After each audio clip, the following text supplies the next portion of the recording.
It's a fine time to check on the woman of many accents, no, not Kamala Harris, but private school educated Jasmine Crockett. Here she is suggesting that it'd be a great idea if black folk didn't pay taxes. She heard a celebrity say it, so you know it's a good idea. Just this past week, I saw, I don't remember which celebrity, but it was actually a celebrity, and I was like, I don't know that that's not necessarily a bad idea, but I'd have to think through it a lot. One of the things that they propose is black folk not have to pay taxes for a certain amount of time, because then again, that puts money back in your pocket. But at the same time, it may not be as objectionable to some people about actually giving out dollars.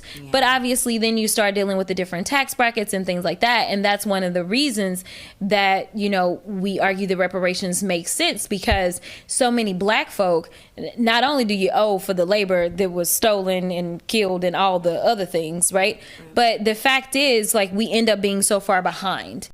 That's Democrat Congresswoman Jasmine Crockett, and she now wants to be Senator Jasmine Crockett. She is running for the US Senate in 2026, and this is her first campaign video. It's just basically President Trump describing her as a low IQ, hard left radical. Pretty accurate, really. How about this new one they have, their new star, Crockett? How about her? She's the new star of the Democrat Party, Jasmine Crockett. They're in big trouble. But you have this woman, Crockett. She's a very low IQ person. I watched her speak the other day. She's definitely a low IQ person. Crockett. Oh, man. Oh, man. She's a very low IQ person. Somebody said the other day she's one of the leaders of the party. I said, you got to be kidding. Now they're going to rely on Crockett. Crockett's going to bring them back.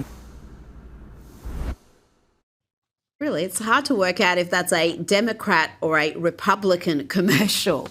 Let's bring in comedian Alex Stein. Alex, Jasmine Crockett wants to be a senator for the great state of Texas, your state. What are her chances? Not only is she representing my state, she represents my district where my office is. And let me tell you something, she is an embarrassment to the city of Dallas, and she's not even from Dallas. She's not even from Texas, so she's a literal carpetbagger. But, you know, this is the thing when it comes to Jasmine Crockett.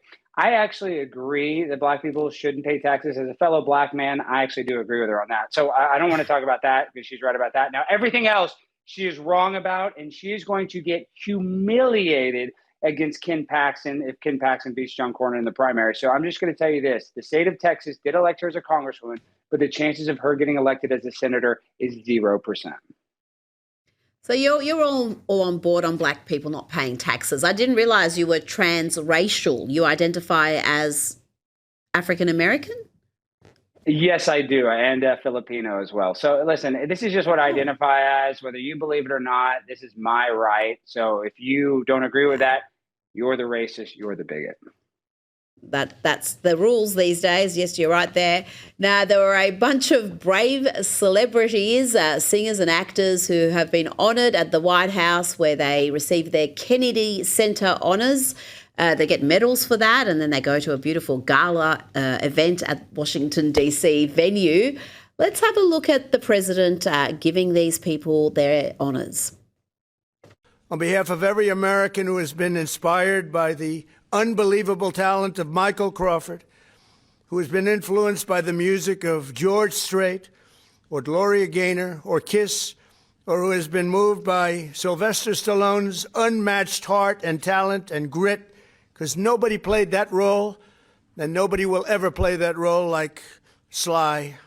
Alex, the president said they had defined entire genres and set new standards for the performing arts, but I say they're brave because to be accepting an award like this from President Trump, it could be very hazardous to your career in the entertainment world. We know they've got that new age McCarthyism where if you're a conservative or even tolerant of conservatism, you may stop working. No, and it's funny because, you know, you call them brave, and I know you're saying that a little facetiously, but also you're being honest because this is really where we're at. This is the political climate where these celebrities will lose brand deals. They'll lose everything. They'll lose their agency if they just are just even sympathetic to that side. Like, they don't even have to be conservative, but if they're sympathetic to conservatives, that is enough to get canceled. So I just want to say Sly Stallone, his role of Rocky is arguably one of the greatest movies of all time. So he definitely deserved that award. Now, George Strait, I'm sure you've heard all the rumors about George Strait. I don't know if they're true or not. I love George. He's the king. I'm just saying. Tom Segura I have heard no rumors.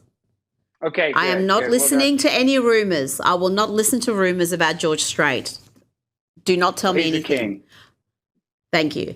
Now, they say courage is courageous, and here we've got another actor coming forward and making statements about Donald Trump that a few years ago would see him possibly literally run out of Hollywood. Kelsey Grammer, the man behind the brilliant comedy series Frasier, has praised Donald Trump in an interview ahead of the Kennedy Center honors. He said, "I think he's extraordinary. He's one of the greatest presidents we've ever had, maybe the greatest." Alex, he also said it's great to have somebody as president who actually means what they say. You know, that's probably the best thing about Trump is that you know that he loves America and he actually means it when he says it. Not like all these other politicians, but Kelsey Grammer, his role in Frasier, he was an icon. He's another guy that was just in the latest Avengers movie. He can lose a lot of credibility in Hollywood by, supporting Donald Trump. So I just want to give him a lot of credit for being brave and, speaking out and supporting President Trump, because really everything he said is correct. I think Donald Trump is the best president of my lifetime, and he's one of the best presidents. He's not perfect, but no president is. But I truly believe that he wants to make this country a better place, and that was not the case with the last administration. And we're not exaggerating this situation that exists in Hollywood and in entertainment world in general, where people are ostracized if they're not from the left. I mean, you got at the moment someone as big as Taylor Swift copping criticism, even though she's a Democrat, even though she's campaigned for Democrats, because she's stopped issuing political messages, she's copping some heat. But if you actually come out and say, I'm a Republican, or I respect the president, I don't hate President Trump, in fact, I admire him, that could be the end of your career. That could see you not get any further work. So it does take some guts to make statements like that.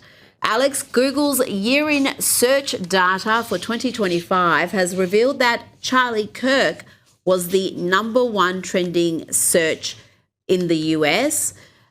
More broadly than that, I know you two were friends. I know you do work for Turning Point. How do you see Charlie's legacy, his enduring legacy?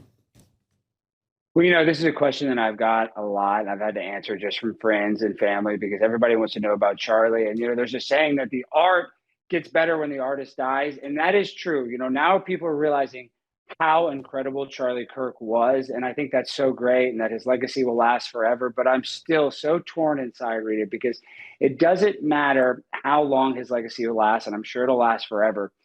If he was alive, he would have made this country so incredibly great. And so even though his legacy now will be much bigger than it probably, even if he was president now with the horrible tragic ending to his life, nobody will ever forget Charlie Kirk. His name will, resonate with people for years and years and years. But this country would be so much of a better place if we just still had Charlie with us. It just makes me sick thinking about it every day, Rita. I'm just so sad.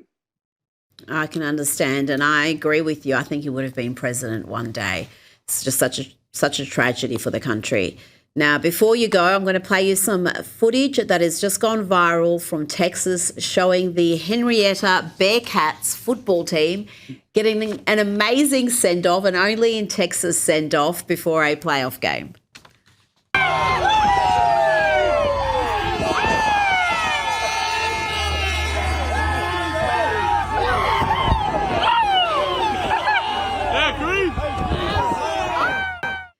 Alex, that's a high school football team getting a send-off like that. Texas is something else.